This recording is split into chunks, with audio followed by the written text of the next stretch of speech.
Hello everyone, जय हिंद। मैं अंकित चंद्र आज आप लोग के सामने आ गया हूँ एक नई टॉपिक के साथ। ये बहुत ही इंपॉर्टेंट टॉपिक है। ये भारत का सबसे बड़ा जियो पॉलिटिकल इशू में से एक है। जी हाँ, मैं बात कर रहा हूँ जम्मू कश्मीर के उस हिस्से के बारे में जो हिस्सा विवादित रहा है। 1947 में भारत और पाकिस्तान का विभाजन हुआ था। जिस समय जो ब्रिटिश थे यहाँ से जब जा रहे थे तो उन्होंने हर प्रिंसली स्टेट को 3 ऑप्शन दिए थे। उस तीनों ऑप्शन में उनका पहला ऑप्शन था या तो वो पाकिस्तान में जा सकते हैं, या तो वो भारत में आ सकते हैं, या तो वो आज़ाद रह सकते हैं, इंडिपेंडेंट। तो बहुत सारे राज्यों ने भारत से जुड़ना चाहा, बहुत सारे राज्यों ने पाकिस्तान से जुड़ना चाहा और उसके बाद एक बाउंड्री बना दी गई थी।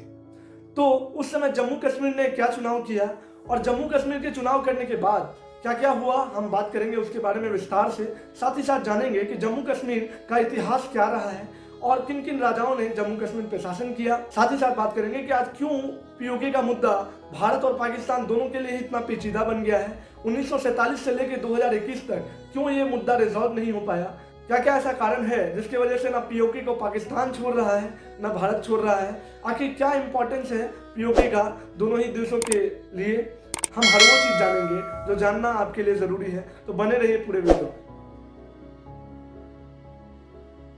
5 अगस्त 2019 को जम्मू कश्मीर से 370 रिवोक्ड कर लिया गया। इसके तहत जो जम्मू कश्मीर को स्पेशल स्टेटस और ऑटोनॉमी दी गई थी उसे वापस ले लिया गया। पीओके जो हिस्सा है पाकिस्तान ऑक्यूपाइड कश्मीर, वो भारत का ही हिस्सा है जिसे 1947 में पाकिस्तान द्वारा अपने फोर्स को यूज करके हथिया लिया गया। अब बात करेंगे जम्मू कश्मीर के क्षेत्रफल के बारे में कि जम्मू कश्मीर का जो 60% हिस्सा है वो भारत में आता है, 30% पाकिस्तान के द्वारा हथिया लिया गया है और 10% चाइना के द्वारा हथिया लिया गया है। भारत अपने अखंड भारत के सपने को पूरे करने के लिए इस पूरे 100% जो जम्मू कश्मीर के 100% हिस्सा है उसे प्राप्त करना चाहता है, ताकि जो भारत का अखंड भारत का सपना है वो पूरा हो सके। अब उसके लिए पहले हम बात कर लेते हैं क्षेत्रफल के बारे में।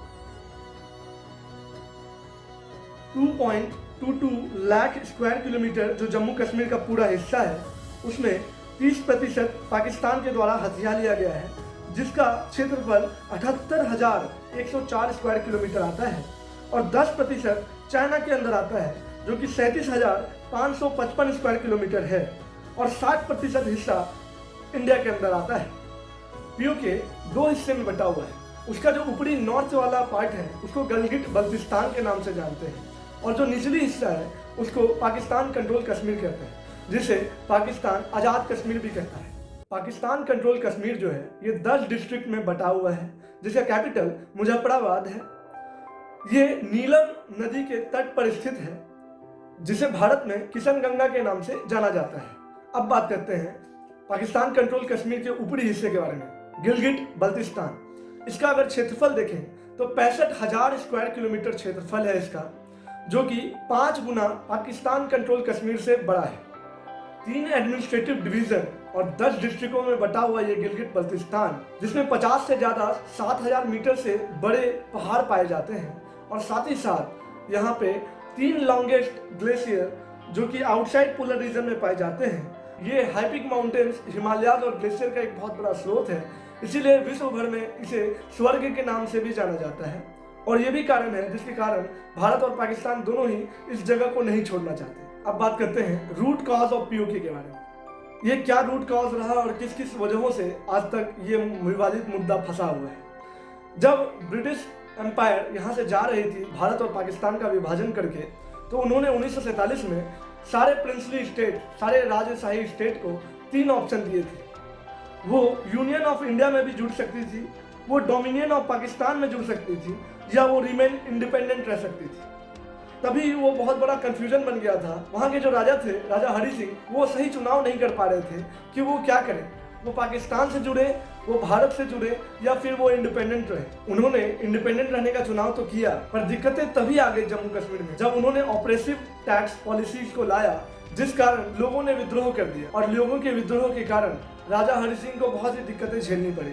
इस समय एडमिनिस्ट्रेशन के हाई हैंडेडनेस के कारण जो पूंछ में जो वेस्ट पंजाब के रावलपिंडी डिवीजन को बॉर्डर करता है वहां अपराइजिंग शुरू हो गई और अक्टूबर 3, 1947 में एक विद्रोह के रूप में एक अंतिम सरकार रावलपिंडी की स्थापना की गई। और दिक्कत तब हुई जब 21 अक्टूबर 1947 में नॉर्थ वेस्ट फ्रंटायर प्रोविंस के पाश्तून ट्राइब्स जो कि अफगानिस्तान के थे, उन्होंने जम्मू कश्मीर को एनेक्स करने के लिए आगे बढ़ गए और उन्होंने मुजफ्फराबाद और बरमुल्ला को कैप्चर कर लिया। और ठीक 32 किलोमीटर दूर थे श्रीनगर से जब राजा हरि सिंह ने 24 अक्टूबर 1947 को मदद मांगी भारत के होम मिनिस्टर से और कहा कि प्लीज उन्हें मिलिट्री असिस्टेंस दें।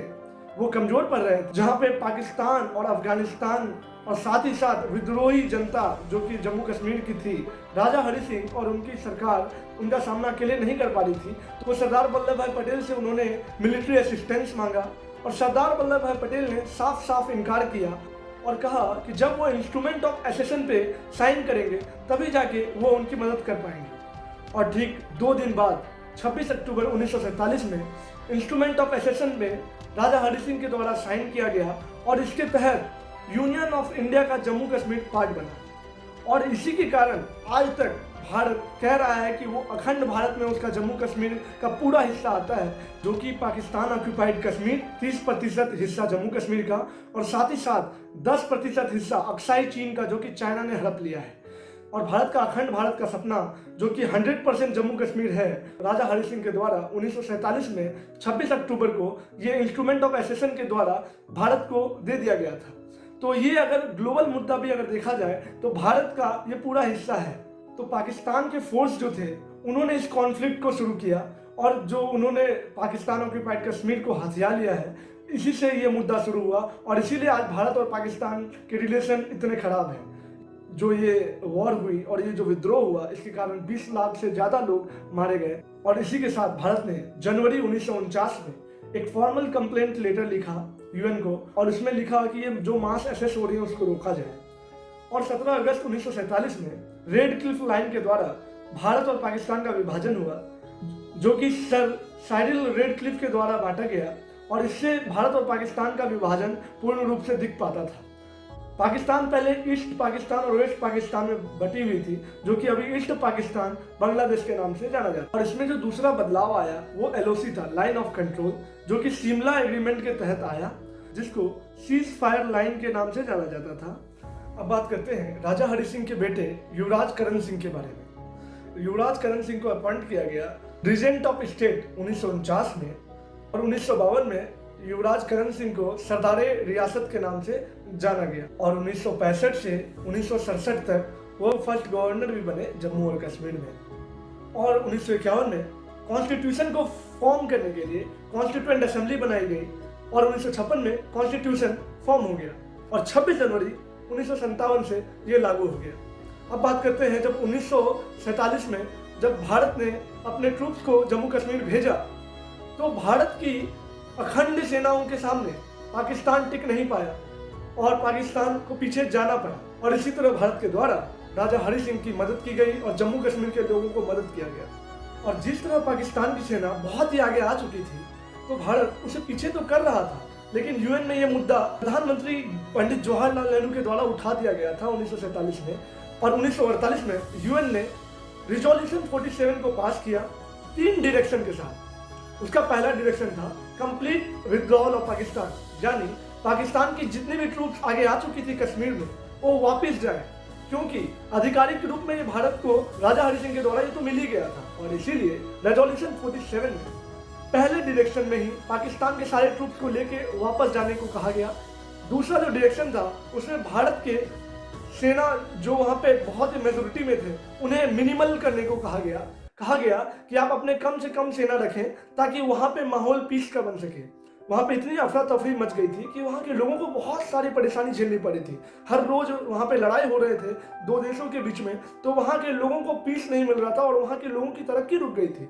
इसीलिए यूएन के द्वारा पीस मेंटेन करने के लिए कहा गया कि भारत अपने मिनिमल सेना को वहाँ पे रखे ताकि वहाँ पे पीस बना रहे। तीसरा और आखिरी जो रेजोल्यूशन 47 का डायरेक्शन था वह यह था कि पिब्लिसाइड किया जाए। पिब्लिसाइड यानी वोटिंग, वहाँ के जो लोग थे वो वोटिंग करते कि उन्हें भारत में रहना है या पाकिस्तान। तो बात है कि वहाँ के लोगों की मानसिकता क्या है, क्या वो लोग सही में भारत में रहना चाहते हैं? तो कहीं ना कहीं कम प्रतिशत लोग हैं जो भारत में रहना चाहते हैं, क्योंकि इतने सालों से वो पाकिस्तान में रहे हैं तो उनको पाकिस्तान में रहने की आदत सी हो गई है। लेकिन उन्हें भी पता है कि ये मुद्दा भारत और पाकिस्तान के बीच में फंसा हुआ है। तो अगर हम भारत से भी मिल सकते हैं और पाकिस्तान से भी मिल सकते हैं, तो अब भारत उसे कैसे अट्रैक्ट कर सकता है, क्योंकि अधिकारित रूप में ये तो भारत का हिस्सा है, तो भारत इसे कैसे ले सकता है। भारत वहाँ पे डेवलपमेंट शुरू कर दे, जैसे एनसीटी ऑफ दिल्ली, बेंगलोर, कोलकाता, मुंबई, ऐसे ऐसे जगहों को देखें तो आप कितना डेवलप्ड है इंफ्रास्ट्रक्चर और हर चीज़ों में। यही चीज़ अगर जम्मू कश्मीर में भी कर दे तो पाकिस्तान की कोई भी ऐसे शहर नहीं है जो इतना डेवलप्ड है। अगर वो जम्मू कश्मीर के लोग देखेंगे कि आधा जम्मू कश्मीर जो कि भारत में आता है वो इतना ज़्यादा डेवलप्ड हो गया, तो वो लोग भी भारत में जुड़ने की इच्छा रखेंगे और वो लोग भी भारत को समर्थन देंगे कि हाँ, हमें भी भारत में जुड़ना है। क्योंकि नौकरी, पढ़ाई और पैसा किसको नहीं चाहिए, अच्छी इंफ्रास्ट्रक्चर और अच्छी जिंदगी किसको नहीं चाहिए। तो वहाँ के लोग अवश्य अट्रैक्ट होंगे भारत के प्रति और वो लोग चाहेंगे कि भारत में जुड़े। तो भारत इंफ्रास्ट्रक्चर और हर चीज़ों से डेवलप कर सकता है जम्मू कश्मीर को, तो पीओके के लोग अट्रैक्ट होंगे और वो लोग यहाँ पे रहना चाहेंगे। अधिकारित रूप में भारत का पीओके है ही और वहाँ के लोगों की मानसिकता भी हो जाएगी, तब भारत यूएन में दबाव डाल सकता है, प्रिविलेज को लागू कराने के लिए फोर्स कर सकता है। और जब प्रिविलेज लागू होगा तो वहाँ के लोग वोटिंग करेंगे और भारत की इंफ्रास्ट्रक्चर और डेवलपमेंट और सब चीज़ों में भारत परम में आता है पाकिस्तान से, तो इस चीज़ों को देख के वो लोग यहाँ पे अट्रैक्ट होंगे और भारत में जुड़ना चाहेंगे। और कुछ लोग पाकिस्तान में अभी भी हैं जिनके साथ डिस्क्रिमिनेशन होता है, तो वो लोग तो बिल्कुल चाहते हैं कि वो भारत में आए और उनकी आवाज़ों को बढ़ावा भारत दे सकता है, उनकी आवाज़ों को एक अच्छा प्लेटफॉर्म दे सकता है भारत, और उनकी आवाज़ों को बढ़ा के यूएन में ये बात उठा सकता है भारत। तो इससे भी कहीं ना कहीं हमें ग्लोबल सपोर्ट मिलेगा। तो भारत का वो अखंड भारत का सपना भी इस चीज़ों से पूरा हो जाएगा। तो ये सब चीज़ों पे भारत अगर ध्यान दे तो पीओके आने वाले कुछ सालों में भारत का होगा। और बहुत सारे देशों की और भारत और पाकिस्तान की ये मानसिकता है कि कहीं ना कहीं वो हाई एल्टीट्यूड में पीओके आता है और पाकिस्तान को मदद मिलती है हाई एल्टीट्यूड पे, क्योंकि उन लोगों को ऊपर से लड़ाई करना पड़ता है भारतीय सेना से, तो इसीलिए कहीं ना कहीं भारत उस हिस्से को नहीं ले पा रहा है। लेकिन अगर देखें तो ये सरासर गलत है। अगर हिस्ट्री में देखें तो भारत ने 4 इंडो पाकिस्तान वॉर लड़ा है, जिसमें 3 वॉर जो है वो हाई एल्टीट्यूड में भारत ने लड़ा है। कारगिल वॉर एक एग्जाम्पल ले सकते हैं, जहाँ पे भारतीय सेना को नीचे हिस्से से ऊपर लड़ना था और उसमें भी भारत ने विजय प्राप्त किया। तो ऐसा कहना गलत होगा। भारतीय की सेना नीचे से ऊपर नहीं लड़ सकती है, भारत की सेना नीचे से ऊपर भी लड़ सकती है और भारत की सेना पीओके से पाकिस्तान को पछाड़ के बाहर भी भेज सकती है। लेकिन कुछ रीजन जो मैंने अभी दर्शाया उसके कारण भारत इस चीज़ पे अभी ज़्यादा फोर्स नहीं डाल रहा है। ज़्यादा फोर्स डालने की ज़रूरत है अपने डेवलपमेंट पे, ताकि उससे वहाँ के लोगों को अट्रैक्शन हो और लोग जुड़ना चाहें भारत से। तो एक ही मुद्दा है वहाँ के लोगों को अट्रैक्ट करना, जो कि भारत ये सब चीज़ों पे ध्यान देके कर सकता है। और जो मेन मुद्दा है वो CPEC यानी चाइना पाकिस्तान इकोनॉमिक कॉरिडोर, जो कि पीओके से गुजरता है, और ये भी इंडिया की सोवरेनिटी के लिए एक बहुत बड़ा थ्रेट हो सकता है। तो इस पे भी भारत को बहुत ही मजबूती से देखना होगा और जल्द से जल्द भारत के पीओके को पूर्ण रूप से भारत का करना होगा। और अभी पाकिस्तान ने 2020 में एक और गलती की है। भारत ने जब जम्मू कश्मीर को रिवॉक्ड किया तो उसे देखते हुए उसने भी गिलगिट बल्तिस्तान को अपने प्रोविजन में शामिल किया। उसने कराची एग्रीमेंट, शिमला एग्रीमेंट और UN 47 के रेजोल्यूशन को नहीं मान के बहुत बड़ी गलती की है। तो ये भी एक अपॉर्चुनिटी है भारत के लिए कि उससे गलती हुई है और उस गलती का फायदा उठा सकता है भारत। अगर कभी भी अब पाकिस्तान के द्वारा वॉर फ्रंट होता है तो भारत इस बार पीओके ले ही लेगा, और वॉर फ्रंट की जो जरूरत भी नहीं है। भारत अगर अपना डेवलपमेंट कर लेता है और हर चीज़ों पे ध्यान देता है जो मैंने दर्शाया, तो बिल्कुल भारत कुछ आने वाले सालों में पूरे अखंड भारत का सपना पूरा करेगा। तो ये मुद्दा है कि कैसे पीओके का सॉल्यूशन रिजॉल्व हो सकता है। मैंने हर वो चीज़ों के बारे में आप लोगों को बताया जो कि पीओके के इतिहास में रहा है, किन किन राजाओं ने शासन किया और कैसे कैसे पीओके का इतिहास अभी तक फंसा हुआ है, और कैसे भारत अपने पीओके को अखंड भारत में जोड़ सकता है और अपने अखंड भारत का सपना पूरा कर सकता है। तो अगर आपको मेरा पीओके से संबंधित और जम्मू कश्मीर से संबंधित और जो भी भारत पाकिस्तान का रिलेशन रहा है, अगर उनसे संबंधित मैं हर जानकारी आप लोगों को देने में समर्थ रहा, तो मेरे चैनल को सपोर्ट कीजिए और मेरे चैनल को प्लीज़ सब्सक्राइब कर दीजिए। तो देखते रहिए लग्जरियस इन्फॉर्मेशन मेरे साथ। भारत माता की जय। जय जवान, जय किसान, जय विज्ञान।